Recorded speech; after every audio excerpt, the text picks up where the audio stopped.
Significado e rede comunicacional. Nós temos aqui embutida uma teoria do significado para nomes próprios. Pergunta: o que é, dentro da concepção sugerida, o significado do nome próprio?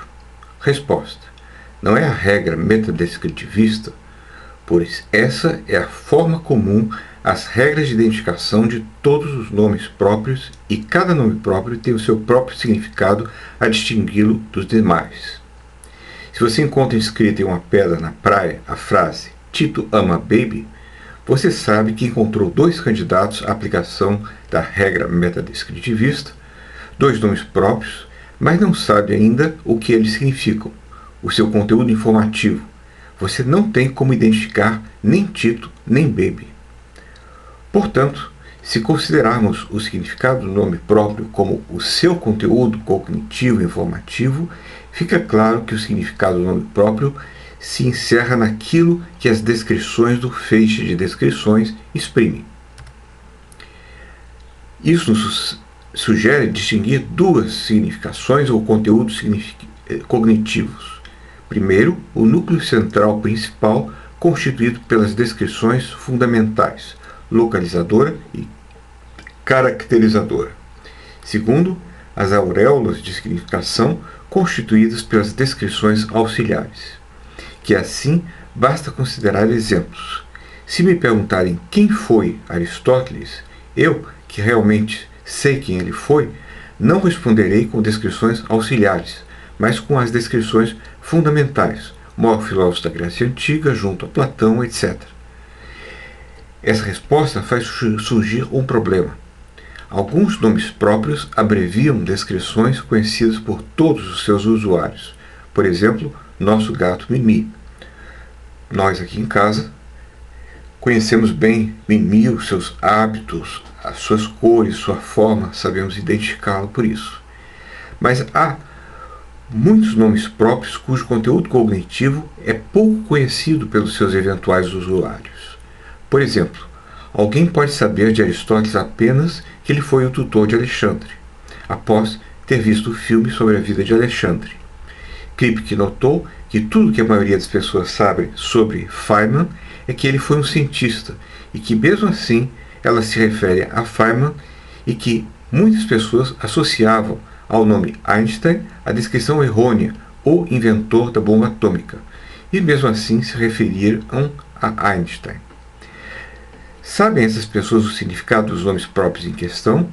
Referem-se aos seus portadores? Literalmente, a resposta é não.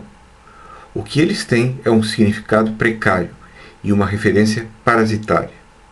Pois não conhecendo o núcleo semântico principal, essas pessoas sabem apenas o suficiente do significado e da referência para inserir corretamente o nome em um discurso suficientemente vago. Descobrimos aqui para que mais servem as descrições auxiliares. Elas servem para permitir a inserção do nome em uma praxis linguística, em um discurso. Foi o descritivista Strawson que notou que podemos usar o nome sabendo apenas muito pouco de seu conteúdo, mas o suficiente para inseri-lo em uma cadeia comunicativa, em que os ouvintes e falantes podem saber tão pouco quanto nós mesmos, conquanto estejamos assumindo que existem usuários privilegiados que conhecem as regras de descrições fundamentais e por isso sejam capazes de identificar o objeto referido pelo nome por nós. Por exemplo, o especialista em Aristóteles, o físico que conhece a obra de Einstein, a mãe de João da Silva, são usuários privilegiados. Sem a garantia dada pelos últimos, a referência entra em colapso.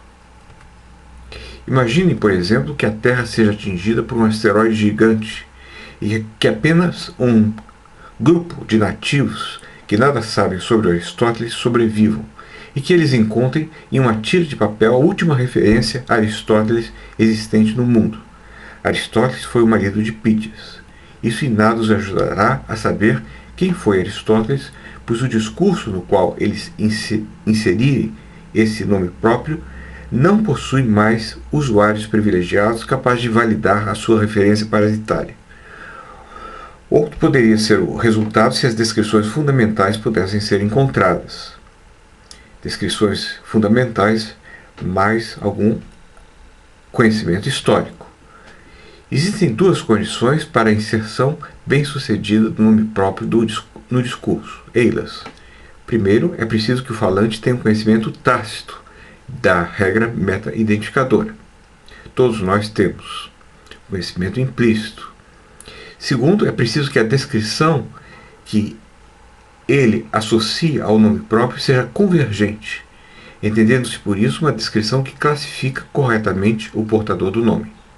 Assim, se associa ao nome Feynman a descrição indefinida um físico, isso já basta, pois 1. Eu sei que isso não é o bastante para a aplicação de RMI. 2. Essa é uma descrição convergente. Ela já pertence à classe dos seres humanos. Aristóteles já é dado como pertencente à classe dos seres humanos e mesmo dos físicos. Cuide então para usar esse nome apenas em contextos suficientemente vagos. Por exemplo, Feynman, eu posso usá-lo aqui agora, mas eu não posso usá-lo numa reunião entre físicos que estão discutindo a termodinâmica quântica. Aí eu não saberei como usá-lo se tudo que eu sei é que ele foi um físico. Se associo o nome Einstein à descrição errônea, o inventor da bomba atômica, isso também basta para a inserção do nome na cadeia comunicativa. Pois, 1. Eu sei que isso não é o bastante para a aplicação de RMI. Sei que não sei. Isso é importante. E 2. Essa é uma descrição convergente. Ele pertence à classe dos seres humanos e mesmo dos cientistas. Nesses casos, é possível dizer que eu sei algo do significado do qual tenho conhecimento muito precário e com incorreção. Além disso, eu posso fazer uma referência parasitária ao inserir o nome de modo inteligível na cadeia comunicativa. Mas se eu não satisfizer 1 ou 2, eu não conseguirei inserir o nome próprio no discurso. Exemplos. Imagine que eu associe o nome Feynman à descrição divergente, uma marca de perfume. Fica claro que eu não conseguirei inserir corretamente o nome no discurso, pois essa não é uma descrição convergente, não classifica corretamente o objeto. Imagine que eu pense que Einstein é o nome de uma pedra preciosa. Fica claro que eu direi tolice ao pronunciar o nome, pois essa também é uma descrição divergente. É curioso notar que o mesmo se aplica a termos gerais, o que sugere a aplicação de uma teoria similar a eles. Eu sei usar a expressão a teoria das cordas, embora a rigor não saiba o que ela é. Em uma discussão entre físicos, eu me perderia, mas no vago discurso cotidiano sou capaz de empregá-la corretamente. Se usar o termo geral baleia no sentido de grande peixe do mar, é uma descrição incorreta, mas convergente. Ela é um animal marinho. Consigo assim uma referência parasitária. Mas se acho que o termo geral baleia se refere a uma montanha na Serra das Cajaranas, a descrição é divergente, e não sou bem sucedido em inserir parasitariamente o termo na linguagem.